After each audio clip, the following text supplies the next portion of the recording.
오늘은 간구함으로 도우라. 간구함으로 도우라 하는 제목으로 하나님 말씀 함께 나누도록 하겠습니다. 어떤 철학자가 책을 쓰기를 피로사회라 하는 책을 썼는데 내용은 결국 기술의 발전과 성과 중심의 사회가 우리 개인들에게 초래하는 극도의 피로감 때문에 이 사회는 피로사회다 이렇게 표현을 한 거죠. 기술이 발전하는데 왜 필요한가? 기술이 발전하면 점점 더 편안하고 행복한 삶을 살 것 같았는데 오히려 기술의 발전이 우리를 더 피곤하게 만든다는 겁니다. 여러분들도 벌써 AI니 휴머노이드 로봇이니 하면 피곤하시죠? 그게 뭔가? 그게 나와서 너무 좋다 하시는 분 계십니까? 그게 우리를 더 피곤하게 만든다는 겁니다. 저는 AI를 쓰고 있는데 여러 가지 것들을 검색하고 뭔가 조합할 때 쓰긴 하는데 또 잘 쓰지 못합니다. 저도 그냥 어떤 일정 부분만 쓰고 있는 것인데 마치 그게 우리를 행복하게 만들어 줄 것처럼 인간을 자유롭게 해줄 것처럼 많은 기술들을 만들어 놓지만 결국 그 속도를 우리가 따라가지 못하죠. 그래서 우리가 더 피곤하게 된다는 거죠. 사실 이미 우리가 누리고 있는 기술만 하더라도 옛날에 그 왕들보다 훨씬 더 우리가 많은 것들을 누리며 사는 거죠. 옛날 어떤 왕들이 냉장고가 있었으며 TV가 있으며 핸드폰이 있었겠습니까? 소식을 전하면 파발을 띄워가지고 하루가 지나야 소식이 전해지는데 저희는 매일 써서 누르기만 하면 전송이 되는 시대에 살고 있으니까 이미 누리고 있는 것도 많은데 기술은 점점 더 앞으로 더 많은 것을 주겠다고 하면서 우리를 피곤하게 만들어 간다는 거죠. 그러니까 오히려 기술의 발전이 누림이 아니라 눌림이 된다. 그게 우리를 행복하게 만들지 못하고 피곤하게 만든다 하는 사회가 우리 사회죠. 이런 사회에서 우리에게 정말 필요한 게 뭐냐? 성경은 우리에게 위로가 필요하다 이렇게 말을 하고 있는 겁니다. 세상에도 많은 위로 있죠. 여러분들은 어떤 것을 통해서 위로를 받으시나요? 부모님들은 자식 잘 되는 게 위로다 이렇게 생각하실 경우가 많을 것인데 자식이 잘 되는 게 또 딱히 그게 위로라고 할 수는 없습니다. 자식이 아무리 잘 된다 한들 며칠 정도 여러분들에게 위로가 되고 기쁨이 되겠습니까? 그게 다른 불행을 막아주지 못하죠. 진정한 위로는 그 잘된 자식 그놈이 나와 함께 할 때 위로죠. 그놈이 잘 돼가지고 집에 오지도 않고 세상에서 잘 나가는 거 그게 무슨 위로가 됩니까? 어디 가서 뭘 하고 있는지 그 잘됨 때문에 그 잘 나감 때문에 하나님을 찾지 못한다면 그 자식이 어떤 자식이 될 것인가 그거 심각할 수밖에 없는 거죠. 그래서 다른 집에서 못 해주는 거 내가 다 해주고 다른 자녀들 먹지 못하는 거 내가 먹여준다고 해서 그게 나에게 위로가 되느냐? 그렇지 않습니다. 그냥 김치찌개 하나 놓고도 가족이 다 함께 모여서 밥 먹는 거 그게 우리에게 참된 위로가 된다는 거죠. 근데 무엇보다 참된 위로는 하늘 아버지께서 우리에게 주시는 위로가 있을 때 그것만이 우리에게 영원한 위로가 된다는 겁니다. 왜냐하면 사람의 위로라는 건 제한적이에요. 그리고 순간적이고 한시적이고 그래서 아무리 함께 한다 해도 가족이 영원히 나와 함께 할 수는 또 없는 겁니다. 내가 사망의 음침한 골짜기를 지나갈 때 내 자녀가 나와 함께 해주지 않았죠. 그 자녀도 마찬가지입니다. 분명히 자녀도 지금이야 부모가 다 해줄 수 있을 것 같지만 그 자녀도 사망의 음침한 골짜기를 지나가거든요. 그때 부모는 절대 그 자녀와 함께 거길 지나가지 못합니다. 왜냐하면 거기는 홀로 가야 되기 때문에. 그래서 근데 부모는 함께 해주지 못해도 하나님은 거기에 함께 해주실 수 있는 거죠. 그래서 우리가 자녀들에게 물려줄 것은 돈이나 집 이런 게 아니죠. 우리가 물려줘야 될 건 믿음이죠. 그 신앙을 어떻게 가져야 될 것인가 하는 것을 유산으로 물려줘야 된다는 겁니다. 근데 사람들은 죄나 돈 벌어가지고 자식 주려고 그러고 집 남겨주려고 그러고 그런 거에 몰두하시는데 그래서 자녀가 잘못되는 거예요. 여러분들이 물려줘야 될 것은 믿음이란 뭔가 그 신앙이란 뭔가 하는 그 유산을 물려줘야 된다는 겁니다. 그래서 어떻게 그걸 물려주느냐? 여러분들이 사망의 음침한 골짜기를 지나갈 때 어떠한 모습으로 반응하고 있는가 하는 것을 보여주는 거죠. 내가 어떤 사건 앞에서 어떻게 믿음으로 반응하는가 내가 믿음으로 반응할 때 자녀들도 그걸 보고 믿음으로 반응하는 법을 보고 배운다. 그게 믿음을 물려주는 방법인 거죠. 근데 우리는 어떻게든지 내 자녀가 환난 안 겪었으면 좋겠고, 나처럼 안 어려웠으면 좋겠고, 사망의 음침한 골짜기가 아니라 늘 그냥 꽃길만 걸어가면 좋겠다고 생각을 하시는데, 그건 자녀를 완전히 망가뜨리겠다는 생각입니다. 내 자녀 내가 망치겠다는 뜻이에요. 땅에서는 하나님이 주시려고 하는 게 믿음입니다. 근데 이 믿음을 만들어 가려면 그 과정 중에 뭐가 오느냐? 환난이 오는 거예요. 그 환난이 우리에게 허락되는 이유는 그것으로 믿음을 만들어가기 위함인데, 내 자식에게 환난이 없으면 좋겠다, 사망의 골짜기가 없으면 좋겠다, 그럼 내 자식은 믿음 없이 그냥 대충 교회만 왔다 갔다 하는 신앙생활을 했으면 좋겠다, 이런 얘기랑 똑같은 겁니다. 그래서 믿음을 강화시키기 위해서 내 안에 계신 주님이 나타나도록 만들어주는 것이 환난이고 어려움들이죠. 그래서 사람이 진정한 평안을 얻을 수 있는 것은 환난이 면제되거나 끝나서가 아니라 어려움과 환난 중에서 나와 함께 하시는 하나님을 발견했을 때, 내가 믿음으로 반응하면서 믿음이 점점 더 강해질 때, 그때 큰 위로가 되고 진정한 평안을 누릴 수 있게 된다 하는 겁니다. 그 과정을 겪어 나가면서 믿음이 강화되는 것이고, 이런 과정을 겪은 사람만이 줄 수 있는 사람이 된다는 것이죠. 믿음이란 건 결국 하늘 아버지의 것을 받아서 전달하는 능력입니다. 그걸 믿음이 좋다 그러는 거예요. 그래서 믿음으로 행하면 반드시 하늘의 것을 전달하고, 전달하면 거기에 형체가 나타나게 돼 있죠. 그러니까 앞이 캄캄한 상황에서도 믿음으로 반응하면 홍해가 갈라지는 것이고, 여리고도 무너지는 거고, 죽어서 벌써 송장 썩은 냄새가 나는 시체도 살아나게 된다. 그게 전부 다 믿음으로 인해서 우리에게 나타나는 반응들이라는 거죠. 그래서 믿음으로 살면 되어지는 모든 일들이 다 하나님의 역사가 되는 겁니다. 고난이 있을지라도, 어려움이 닥칠지라도. 근데 우리는 어떤 보이는 현상들에 자꾸 잡히는데, 믿음으로 나아갔을 때는 나타내어지는 보이는 모든 현상들이 다 하나님의 역사예요. 그게 내 생각에 좋지 않아 보이더라도, 내 뜻과 반대되는 현상이 나타났을지라도 믿음으로 우리가 그 일들을 헤쳐나갈 때 결국 그게 합력해서 우리에게 선을 만들어준다는 거죠. 오늘 본문을 보시면 바울은 자기가 얼마나 힘든 고난 속에서 살았는가, 어떻게 힘들게 사역을 감당해 왔는가, 이걸 구체적으로 증언하고 있는데, 18절 보시면, 형제들아, 우리가 아시아에서 당한 환난을 너희가 모르기를 원하지 아니하노니 힘에 겹도록 심한 고난을 당하여 살 소망까지 끊어졌다, 이렇게 표현을 하고 있습니다. 무슨 일이 있었는지 정확하게는 말하지 않지만 어쨌거나 극심한 환난이 있었고, 그래서 우리는 살 소망까지 다 끊어졌다, 죽는 게 더 낫겠다 싶은 생각이 들 정도였다는 겁니다. 또 9절에서 그 괴로움 때문에 우리는 마치 사형 선고를 받은 것으로 생각이 될 정도였다 했을 만큼 바울은 극심한 괴로움과 환난을 당했다는 거죠. 그런데도 바울은 되어져가는, 나타내어지는 현상들에 잡히지 않았다 하는 것이죠. 믿음으로 반응을 했다는 겁니다. 그러니까 바울이 이 편지를 보냈을 때 고린도 교회 성도들 안에 바울의 사도성을 의심하는 사람들이 적지 않았습니다. 그로 인해서 바울과 고린도 교회 성도들의 관계가 굉장히 서먹한 관계에 있었다. 그런 고린도 교회 성도들에게 바울이 마치, 나 굉장한 고난을 받았는데 너희들이 좀 이걸 알아줬으면 좋겠다, 내가 이런 고난을 받으면서 너희들에게 가서 복음을 전했고 고린도 교회 너희 교회를 세웠는데 너희들이 나를 의심하고 나를 공격하는 거다, 서운해, 이런 식으로 얘기하려고 자기의 고난을 지금 여기에 쓴 것이냐, 그런 건 아닙니다. 바울의 의도는 내 고난 얼마나 극심했는지 드러내고 싶어서 서운하다는 걸 알리려는 게 아니고, 내가 이렇게 고난 당한 거 너희들 때문에 당한 거다, 그리고 이렇게 고난 당하는 거 너희들 때문에 나는 괜찮았다, 그리고 얼마든지 앞으로도 더 당할 수 있다, 그러니 너희들도 기도로서 나를 좀 도와줬으면 좋겠다, 나도 너희를 기도로서 계속 돕고 있다 하는 것을 지금 말하기를 원한다는 것이었죠. 사실 고린도 교회는 굉장히 문제가 많은 교회이긴 했어도 그렇다고 무슨 핍박이나 환난을 당하는 교회는 아니었습니다.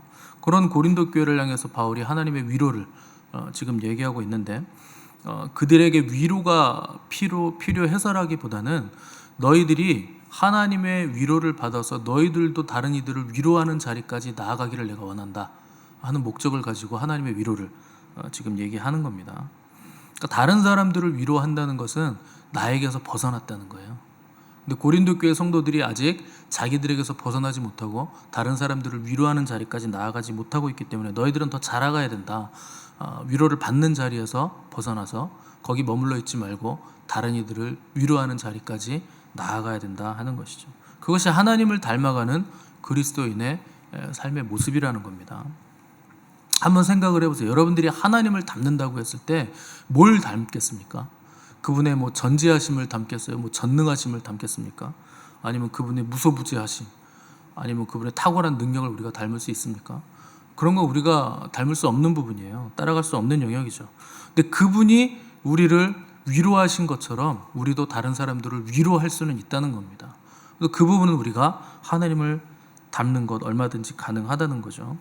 그래서 11절 보시면 너희도 우리를 위하여 간구함으로 도우라. 이는 우리가 많은 사람의 기도로 얻은 은사로 말미암아 많은 사람이 우리를 위하여 감사하게 하려 함이라. 기도로 우리를 돕고 기도로 우리를 좀 위로해줘라. 우리도 너희의 기도로서 다른 사람들을 돕고 위로하는 자리까지 힘을 얻어서 계속 나아가겠다 하는 것이죠. 그러니까 바울이 지금 서먹서먹한 고린도 교회 성도들과의 관계 개선을 위해서 그들에게 제시한 것은 기도였다는 겁니다. 그 기도를 통해서 우리가 서로 긴밀하게 결속되고 연결하기를 원했다는 거죠. 그래서 오해와 상처를 회복하는 방법이 뭐냐? 상대를 위해 기도하는 거다. 그리고 몸은 떨어져 있지만 늘 함께 동역하고 도울 수 있는 방법이 뭐냐? 기도라는 거죠. 바울은 고린도 교회 성도들로 인해서 마음의 상처가 있을 수 있습니다. 서운할 수도 있고 어쩌면 그들을 꾸중하고 싶은 마음도 강했겠죠. 사실 이 고린도 전서와 후서 사이에 편지를 하나 보냈죠. 알려지지 않은 편지. 아마 그 편지에서 바울은 굉장히 많은 꾸중을 했을 가능성이 있습니다. 그럼에도 불구하고 바울은 그들을 위해서 끊임없이 기도하는 사람이었고 그들을 위로하고 안위하는 사람이었다는 거죠. 그래서 바울에게는 내가 너희들을 통해서 감사한다 하는 감사가 넘쳐났다는 겁니다. 그래서 고린도 교회 성도들도 그런 자리에 가기를 원했다는 거죠. 너희들도 나를 위해서 기도하고 그렇게 기도하다 보면 동역할 수 있고 이해할 수 있고 감사하는 자리에까지 나아갈 수 있고 서로가 서로에게 위로를 주는 사람들이 될 수 있다 하는 것이죠.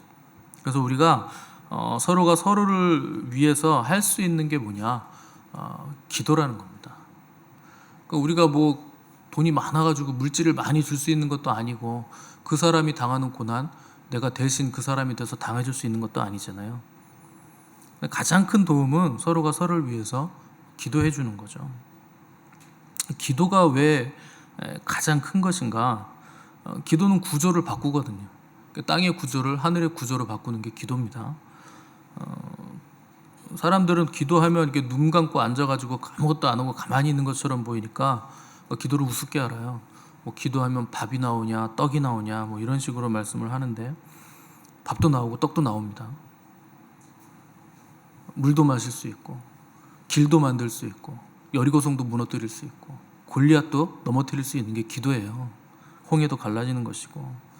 그래서 늘 여러분들이 새벽에 나와서 기도하고 하루를 시작하는 거 여러분들은 지금 변화되고 있는 사람들이라는 뜻이에요.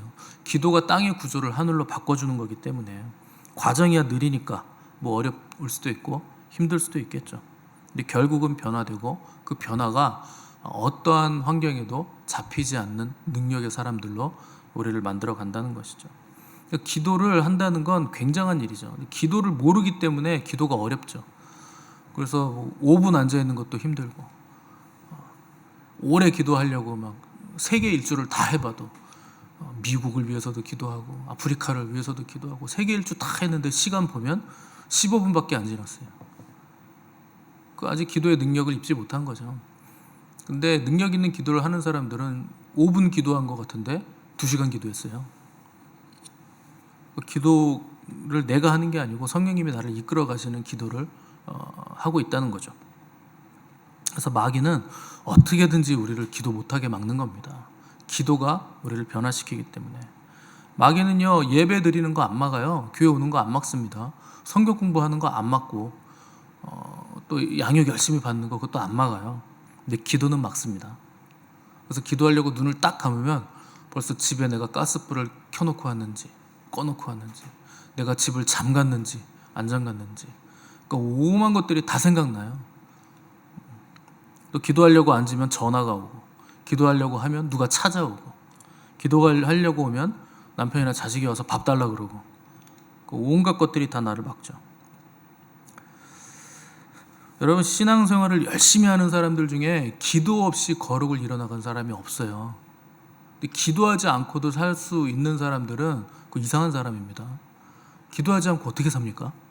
기도가 호흡인데 숨 안 쉬고 어떻게 살아요? 저는 제일 걱정되는 사람들이 기도 안 하시는 분들이에요. 그리고 일주일에 한 번 주일에만 예배 나오시는 분들, 기도한다고 하는데 흉내만 내시는 분들,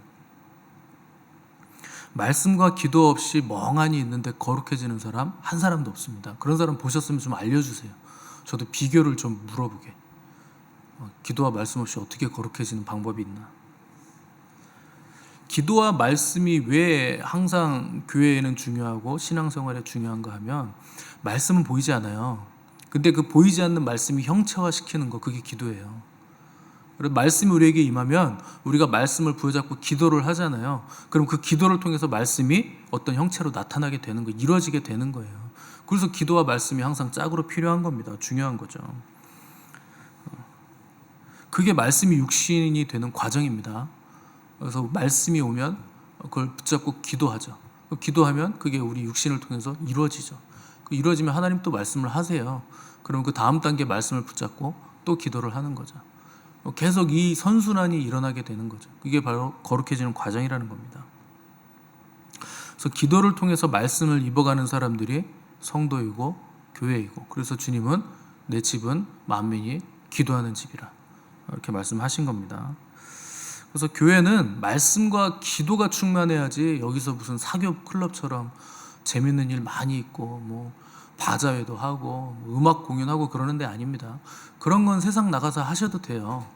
뭐 해봐야 별로 뭐 여러분들한테 유익도 없는데 혼만 강화시킬 뿐인데, 교회는 기도하는 집이다. 말씀과 기도가 충만한 집이라 하는 것이죠. 그래서 그리스도인들은 기도 없이는 아무것도 할 수 없어요. 낙엽 한 장도 못 떨어뜨립니다. 기도 없이는 아무것도 되는 게 없는 거예요. 바울은 극심한 환난으로 마치 사형 선고를 받은 것 같은 상황에서도 자기에게 잡히지 않았어요. 여러분, 얼마나 힘들었으면 사형 선고라고 얘기하고 차라리 죽는 게 낫다고 표현을 했겠습니까? 근데 그런데도 자기에게 잡히지 않고 항상 교회를 생각하고 주님을 생각하고 성도들을 생각했다는 거죠.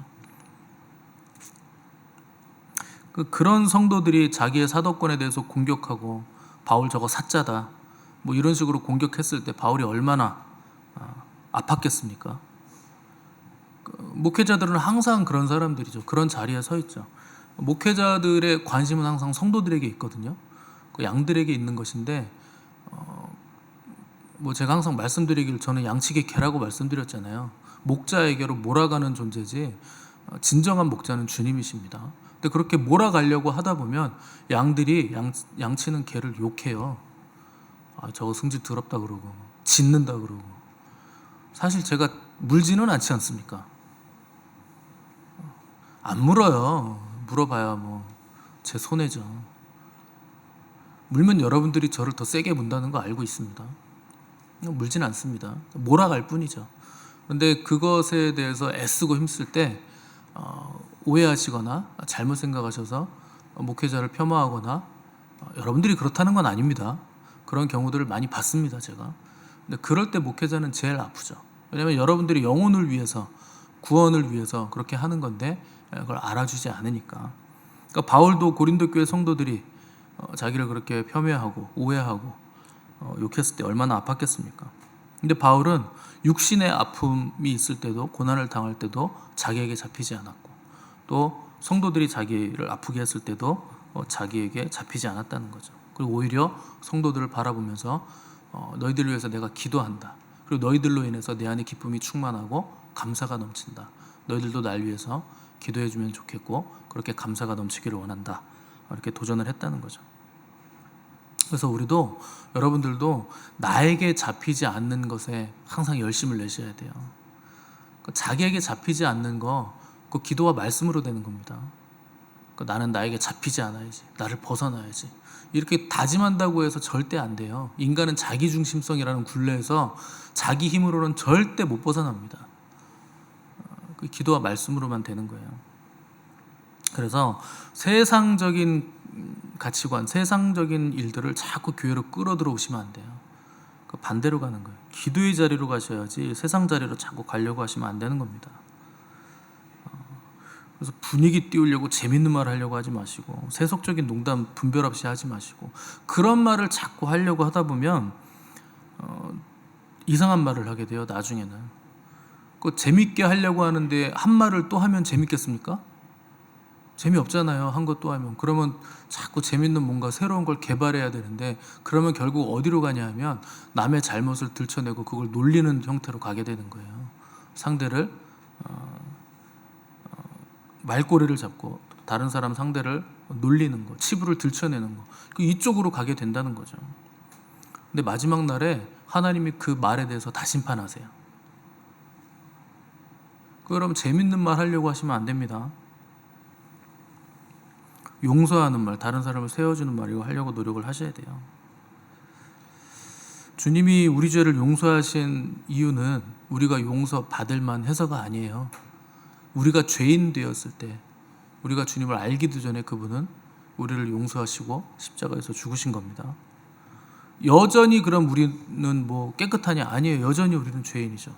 지금도 이 순간에도 죄를 짓죠. 그럼에도 불구하고 주님은 우리를 계속 상대해 주시는 거예요.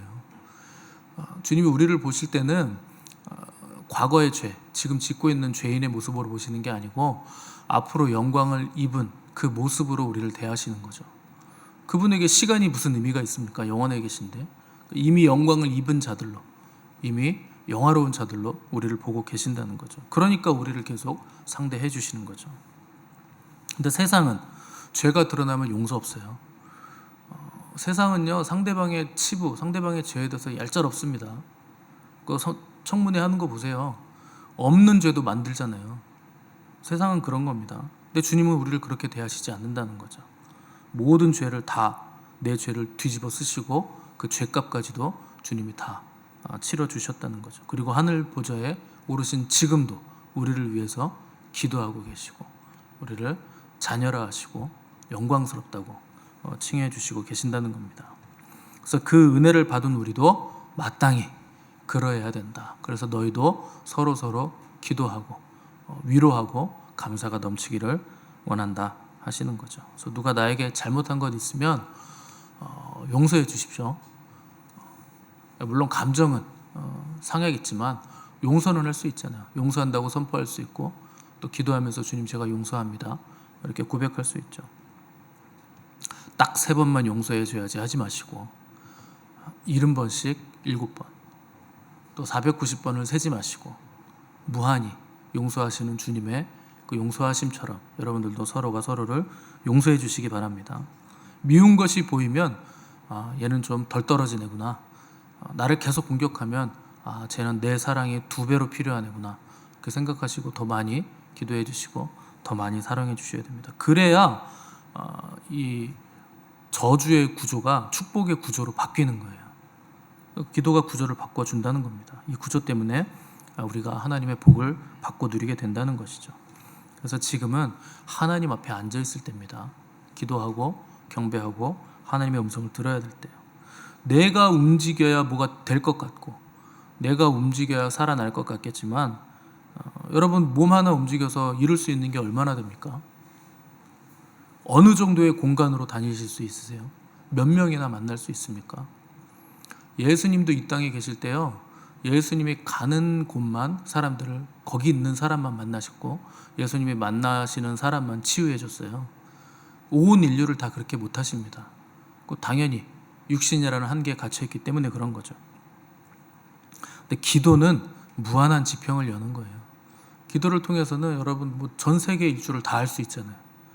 무한한 사람들을 기도해 줄 수 있잖아요. 하늘을 열고 닫는 능력이 기도에 있다는 겁니다. 이 기도의 능력을 아시기 바라고, 오늘 우리를 위로하시고 또 서로를 용서하게 하시고 덮어주셔서 하늘의 능력을 입게 하시는 주님을 극진히 찬양하시고, 또 기도를 통해서 서로가 서로를 볼 때 감사가 넘쳐나는 믿음의 공동체 동역자들이 되시기를 주님의 이름으로 도전을 드립니다. 함께 기도하겠습니다.